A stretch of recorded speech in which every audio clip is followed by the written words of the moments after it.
I'm calling the order of the Town of St. John Sanitary District Board regular meeting for October 15th at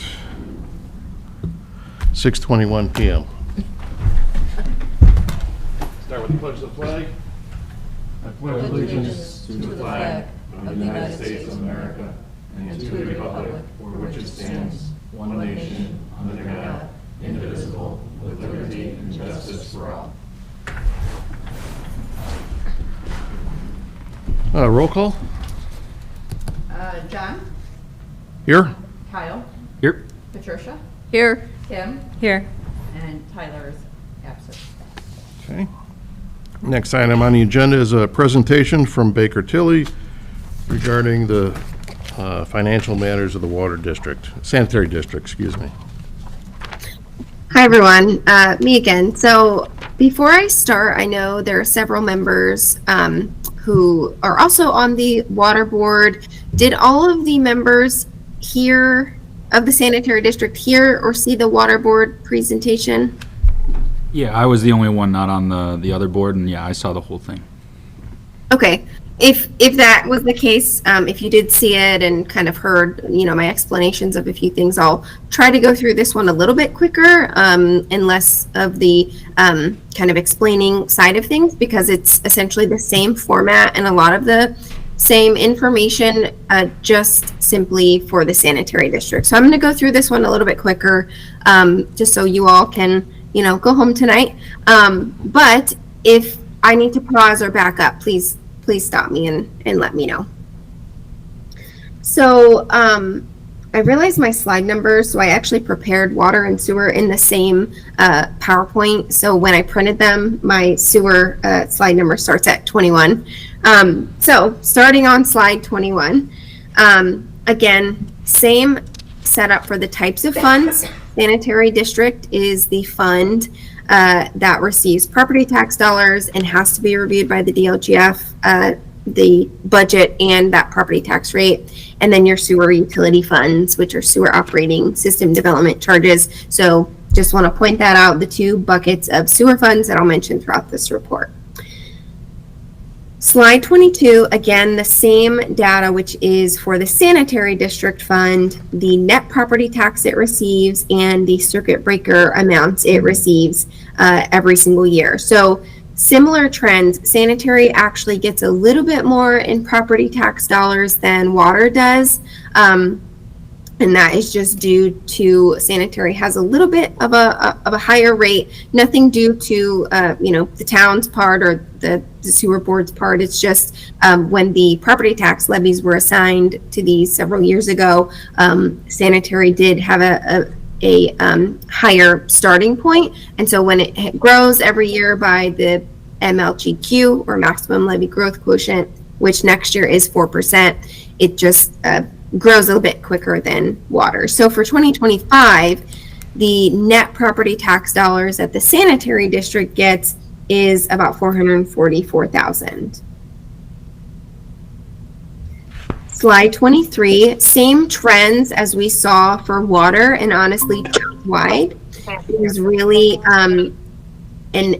a positive trend in net assessed value for the past few years. So that's increasing, that's growth inside of the town. That's benefiting not only the civil town, but water district and sanitary district, as well as decreasing or pretty stagnant tax rates.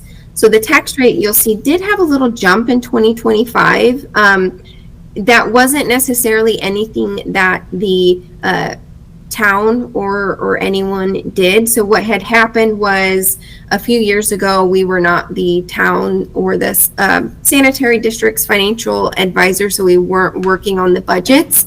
I think there was maybe an error in a submission or something, and so that would have happened in 23 to affect the 24 tax rate. And so there was an error in submission or something. Again, it wasn't us, it was a different firm that was working on that budget. And there was an error in the 2024 property tax amount that sanitary actually received. It was less than the maximum amount. And so when we started helping again in 24, we corrected that for 25, and that's why you see that little uptick in tax rate. However, if that error would have never happened, you wouldn't have seen that dip of tax rate in 2024. So it shouldn't have happened is essentially why it went way down. It should have kind of been just a little bit above the 2025 level. It was just corrected. So just wanted to point that out. That way, if you had questioned why the tax rate went up in 25, that's essentially why it was a correction of error. Slide 24. So again, this is showing the budgeted disbursements for the Sanitary District Fund and the Wastewater Operating Fund in aggregate. So budgeted disbursements in 24 was 4.74 million between the two, and spent was just under 4 million, which amounted to spending 84% of the budget. So not as close, not as small as a gap as water. However, sometimes, we have to remember the budgets also include like capital projects, which, could be delayed due to timing, or maybe, came in more cost effective than what was budgeted for if, bids or estimates weren't solid at the time of the budget, since, the budget is being created, several months in advance of that year starting. The next few slides are all the same considerations that I spoke about for water, so I'll go through these pretty quickly. Again, the first year of Senate Enrolled Act 1 impacts, which will affect the Sanitary District Fund, and I'll show you what that amounts to here in a few slides. Property tax value for Sanitary District will grow by 4% again in 26. Slide 27, all of the same points, the hard work you've all been doing for the budget. Not eligible for the 3-year growth excess levy appeal, as I had discussed, similar to water and civil town, as well as an increase in net assessed value for 26 for sanitary. And then slide 28, all of the same goals that water and the civil town had for the 26 budget.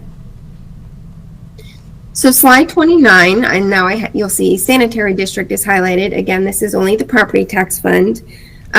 This is for 25. So certified gross levy in 25 is at $444,000. Circuit breaker amount is just around $100 currently, just like similar to water district.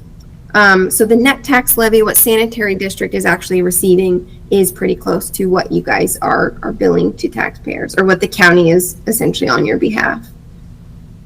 Slide 30, you'll see here the same data, but for 26. So the estimated levy with that 4% growth for Sanitary District is $463,000.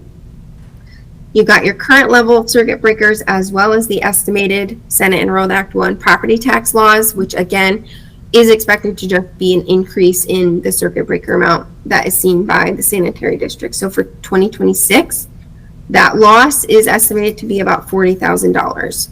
So similar to what I had mentioned for water, Sanitary District and the wastewater user fee funds are all very healthy. So this could be several years down the road when we need to revisit this. And as your financial advisor, of course, we keep tabs on this annually.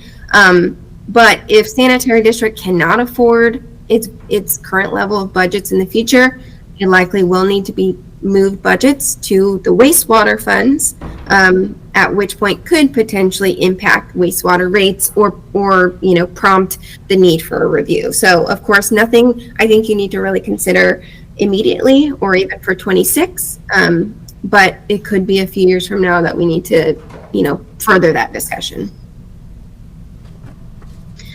Slide 31, estimated tax rate for Sanitary District, just slightly lower in 2026 compared to 2025. So no major changes with the tax rate. And then slide 32, again, is showing in aggregate for the Sanitary District Fund and the sewer utility funds as a whole, so operating system development charge fund, etc. The estimated receipts for 2026 in the blue column compared to the green column, which are the disbursements or the proposed 2026 budget, and then net cash flow. So again, a zero, which is what you see for Sanitary District operating, is a true balanced budget, and that's just where estimated receipts match disbursements. And then for sewer utility, we actually show a slight fund balance gain. So that just means estimated receipts are anticipated to be higher than the 2026 budget. So all good signs there for sewer. And then looking ahead, so just like we did for water and just like we did for you all a few months ago, we took those 2026 budget amounts, plugged them into this chart that really looks at where our fund balance is estimated to be in each of these years compared to the teal, which is the best practice recommended reserve. So we would want you to be at or above the teal. And then the red, which is the bare minimum, what you have to have in your funds due to, legal reasons to be in compliance with your bond ordinance. So with the capital improvement plan, and I know a lot of the capital improvement plans that we have in this graph, especially relate to the Cherville projects that will, in this graph assume complete in 25, but I know, they might not complete in 25. They might roll over a little bit into 26. But it does assume those are all completed in 25. So assuming, all of that and the estimated revenues that we presented to you a few months ago, as well as the 26 budget numbers, we anticipate that yellow line to be above your teal line. So again, just like water in the projected term that we see here with the data we have, we see no need at this time to tell you to review rates or anything like that. Of course, if there are major capital changes when we have that discussion, either towards the end of this year or early next, that could change the answer, or if there's any major, changes in the next year or so. But at this time, everything is looking really good in terms of not only the budget, but the future as well for sewer. And then the last slide is really the same comments I had on water, is to really, as we get into the Senate Enrolled Act 1 years, consider how that, loss, the increase in circuit breaker I showed you a few slides ago, impacts the sanitary district's budget, and, will shifts need to be made to wastewater operating, for example, as well as continue to have us review the financial health for the wastewater utility annually, just to keep tabs on all of these things, as well as make sure rates are adequate to afford not only the budget, but the, forecasted capital. Any questions, anything I need to clarify? I hope I didn't go too fast on this one. Any questions from the board? Nope, I think we're good, Amber. Just want to say thank you again, Amber. Great job, and looks like we're in pretty good shape, so thanks again. Okay, yep, absolutely. Again, if there's any follow-up questions, please reach out to me. Otherwise, I will hop off the meeting and I will be in touch with you all, I'm sure, very soon. So have a great rest of your meeting and a great rest of your week. Thanks, everyone. Thank you. Thank you. Bye-bye. Okay, next item on the agenda is approval of minutes. Looking for a motion to approve the September 17th, 2025 meeting minutes. So moved. Motion made, second. I'll second. Motion made and second. Another question? All those in favor say aye. Aye. Motion carried. We have no new or old business. Next item, item 7, payment of bills. Accounts payable voucher dated October 15th, 2025, representing payment for payroll, supplies, services, and equipment rendered to the sanitary district in a combined total of $21,489.76. Looking for a motion to approve. So moved. Second. I will second. Under the question, all those in favor say aye. Aye. All opposed? Motion carried. Accounts payable voucher dated October 15th, 2025, representing payment for the payroll, supplies, services, and equipment rendered to the wastewater utility in a combined total of $296,542.18. Looking for a motion to approve. So moved. Second. I'll second. Motion made and second. Under the question, all those in favor say aye. Aye. All opposed? Motion carried. Reports and correspondence. Robinson Engineering, any project updates? Nothing to report. Thank you. Mike, anything for Public I Works? got one thing, pump number 2 at Grouse Point lift station's been taken for repair. Should be back in a couple weeks. Okay. Anything from the town manager?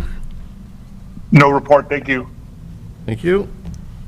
Anything from board members? Okay. Anything from the public? All right, no comments from the public. I'm looking for a motion to adjourn the meeting. So moved. I'll second. Motion made and second. All those in favor say aye. Aye.